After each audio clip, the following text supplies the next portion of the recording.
ሰላም እንደምንከርማችኋል የዩቲዩብ ኤጁኬሽናል ቻናል ትምህርት ተከታታዮች ሰብስክራይብ እና የኖቲፊኬሽን ሊንክን ያልተጫናችሁ እንድትጫኑ ላይክ እና ኮሜንት እንድታደርጉ እንደዚሁም ደግሞ ሌሎች እህትና ወንድሞች እንዲደርሳቸው ሼር እንድታደርጉ እየጠየቁኝ ወደ ዛሬው አዲስ የትምህርት ፕሮግራም ወስዳችኋለሁ። በጽሞና ተከታተሉኝ።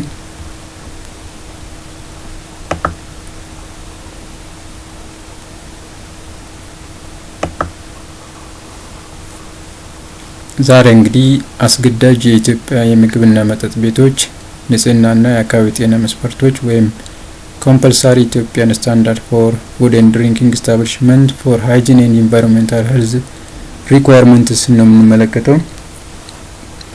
ይሄ እንግዲህ ያው አገልግሎቱን የሚሰጡትም አገልግሎቱንም የሚጠቀሙትም ለዚሁም ሌሎች አካላቶች ማወቅ የሚጠበቅባቸውን ነው ዛሬ አጥር ያለ ክፍል ማቀርብላችሁና ተከታተሉ። እንግዲህ ወሰኑን ስንመለከት ይህ የኢትዮጵያ ስታንዳርድ የሬስቶራንቶች ንጽህና እና የአካባቢ ጤና መስፈርቶች ይላል። በውስጡ ሰራተኞችን አገልግሎትን፣ አሰራርን፣ ደህንነትና ጥበቃ እንዲሁም ጥገናና ንጽህናን በተመለከተ ይገልጻል። እንግዲህ በወሰን ውስጥ እነዚህ ነገር ጠቅልል አድርጎ ይገልጻል። ሌላው ደግሞ አገልግሎቶቹ የሚቀርቡት በቀጥታ በቤት ውስጥ እና ወይም ለውጭ አካላት ተሰጥቶ ወይም አውትሶርስ ተደርጎ ቢሆንም እነዚህ መስፈርቶች ለሁሉም ሬስቶራንቶች ተፈጻሚ ይሆናል ነው የሚለው። እንግዲህ ያው የሬስቶራንቶችን ነው እዚህ ጋር ማቀርብላችሁ። ሆቴሎች፣ ባሮች፣ መዝናኛ ክበቦችም እንደዚሁ ተመሳሳይ የተወሰነ ጥቂት ልዩነት ቢኖርም አብዛኛው ግን ተመሳሳይ ነውና ይሄንን መጠቀም ይቻላል ማለት ነው። ሌላው ስያሜና ትርጓሜዎች ወይም ፍቺዎች አሉት። ለዚህ ሰነድ የሚከተሉት ስያሜና ፍቺዎች ተፈጻሚ ይሆናሉ ይላሉ።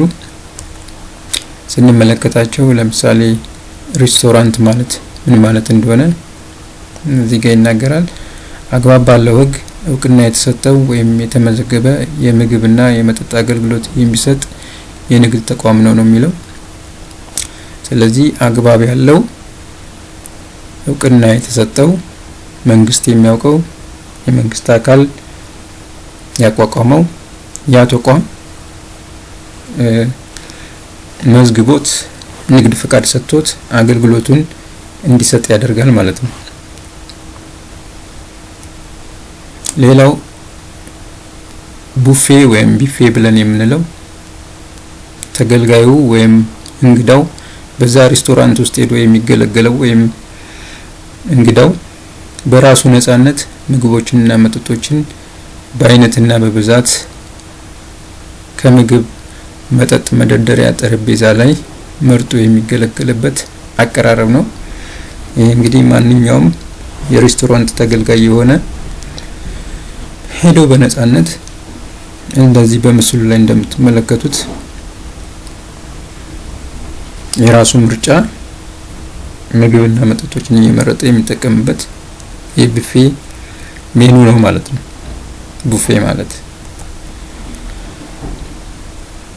ሌላው የአደጋ ትንተና ወሳኝ የቁጥጥር ነጥቦች ወይም በእንግሊዘኛው ሃስፕ ምህጻረ ቃል ወይም በሙሉ ሃዛርድ አናሊሲስ ክሪቲካል ኮንትሮል ፖይንት ይባላል። ይሄ እንግዲህ ለምግብ ደህንነት ወሳኝ የሆኑ አደጋዎችን የሚለይ የሚገመግምና የሚቆጣጠር ስርዓት ነው። እንግዲህ ብዙ መጽሐፎችን ሪፈር አድርጎ መመልከት ይቻላል። በደንብ የሚተነትኑ መጽሐፎች አሉ። እንግዲህ እቺ አስገዳጅ ህጉ ያስቀመጣት ሐሳብ ነች። እንግዲህ ኮዴክስ አሊመንታሪስ ከሚባል ከዛ ምንጩን መውሰድ ትችላላችሁ ወይም ማየት ትችላላችሁ ማለት ነው። ሌላው የተሻሻለ የመጸዳጃ ቤት ፋሲሊቲ የምንለው ብዙ አይነት ትርጓሜዎች ቢኖሩም በዚህ ስታንዳርድ ላይ ግን በቀጥታም ሆነ በተዘዋዋሪ በነፍሳትና ባይጦች አይነ ምድር ከሰው እንዳይገናኝ ለይቶ ማስወገድ እንዲቻል የተነደፈ ጤናማ መጸዳጃ ቤት ነው የሚለው። የሚያካትታቸው ደግሞ ከዘመናዊ የፍሳሽ ማስወገጃ ቱቦ ከሴፕቲክ ታንክ ወይም ሲስተም ጋር ግንኙነት ያለው በውሃ የሚጸዳና የተሻሻለ ሽታ አልባ የጉድጓድ መጸዳጃ ቤት ወዘተን አብሮ ያያይዛል ማለት ነው። ሌሎችም ብዙ ነገሮችን መጥቀስ ይቻላል። ለምሳሌ እነ ሴስፑል አሉ፣ ሲፔጅ ፒት አለ፣ ሌሎችም ይኖራሉ። ግን በዚህ በአስገዳጅ ህጉ ላይ እነዚህን ያጠቃልላል ማለት ነው። እንግዲህ በምስሉ ላይ እንደምትመለከቱት ይህን ይመስላል። ብዙ አይነት አሉ። ይሄ በቀላሉ ወጪና በቀላሉ ሽታ አልባ የሆኑ መጸዳጃ ቤቶችን ምቾት ያላቸውን ዝንብን ትራፕ አድርጎ የሚይዝ ቬንት ፓይፕ ያለው እንደዚሁም ደግሞ ሌሎች መሰረታዊ የሆኑ ንድፎችን የያዘ መጸዳጃ ቤት ነው። ይሄ ደግሞ ዘመናዊ መጸዳጃ ቤቶች ሬስቶራንቶች ውስጥ፣ ሆቴሎች ውስጥ የመሳሰለውን የምናየው መጸዳጃ ቤት ነው። እንግዲህ ሬስቶራንቶቻችን፣ ሆቴሎቻችን እንደነዚህ አይነት የተሟሉ የመጸዳጃ ቤት ፋሲሊቲዎችን ሊያሟሉ ይገባሉ። እዚህ ጋር እጅ መታጠቢያ አለ። እዚህ ጋር ደግሞ ውስንነት ያለባቸውን ወገኖቻችንን በአግባቡ መጠቀም የሚያስችል አይነት ሆኖ መሰራት አለባቸው ማለት ነው መጸዳጃ ቤቶች። ሌላው እዚህ ጋር የሴትና የወንድ ብሎ መለየትም ያው የሴቶችን የወንዶችንም መብት ከመጠበቅ አንፃር፣ ደህንነታቸውን ከመጠበቅ አንፃር እንግዲህ መጸዳጃ ቤቶች የሴት የወንድ ተብሎ መለየት እንዳለባቸው ነው እዚህ ጋር የሚያመላክተው። ይሄ ደግሞ በውሃ የሚሰራ የመጸዳጃ ቤት አንዱ መቀመጫ መሆኑን ነው የሚያመላክተው ማለት ነው። እና ሌሎችም ፋሲሊቲዎች ይኖራሉ። እነዚህ እንግዲህ የተወሰኑትን ለማሳየት ብዬ ነው። ሌላው አካባቢ ጤና ማለት የሰው ጤና የሚጎዱ ለበሽታ የሚዳርጉ ተጽዕኖ የሚያሳድሩ ከባባዊ መንስኤዎችን መከታተል ወይም መቀነስ ላይ የሚያተኩር የህዝብ ጤና ጉዳይ ነው። ሌላው ንጽህና ወይም ጤና አጠባበቅ ሃይጂን ኤንድ ሳኒቴሽን የሚሉት ማለት ነው። ጤናን ለመጠበቅና በሽታን ለመከላከል የሚረዱ የንጽህና አጠባበቅ ሁኔታዎች ወይም ልምዶች ናቸው። እነዚህ እንግዲህ ፖዚቲቭ የሆኑ አዎንታዊ የሆኑ ልማዶች የጤና አጠባበቅ ሁኔታዎች ናቸው ማለት ነው። ሌላው ማጽዳት ስንመለከት ደግሞ ክሊን ማድረግ ማለት ነው። እንግዲህ ሶይል ሊሆን ይችላል ወይም የምግብ ቅሪት፣ ቆሻሻ፣ ቅባትን ወይም ሌላ የማያስደስቱ ነገሮችን ማስወገድ ማለት ነው። እንግዲህ ይሄ በሬስቶራንት፣ በሆቴሎች፣ በቤቶች በእያንዳንዱ ግለሰብ ቤቶች ውስጥ መተግበር የሚገቡን ተግባራቶች ናቸው ማለት ነው። ይሄ እንግዲህ ማጽዳት ይባላል። ያው እዚህ ጋር እንደምትመለከቱት ግብአቶቹ ቁሳቁሶቹን ነው። ሌላውም ደግሞ እንግዲህ ሁልጊዜ አገልግሎት የሚሰጡ ተቋማቶች በተወሰኑ ደቂቃዎች ወይም ሰዓታቶች ውስጥ በተደጋጋሚ መጽዳት እንዳለባቸው ነው የሚያመላክተው።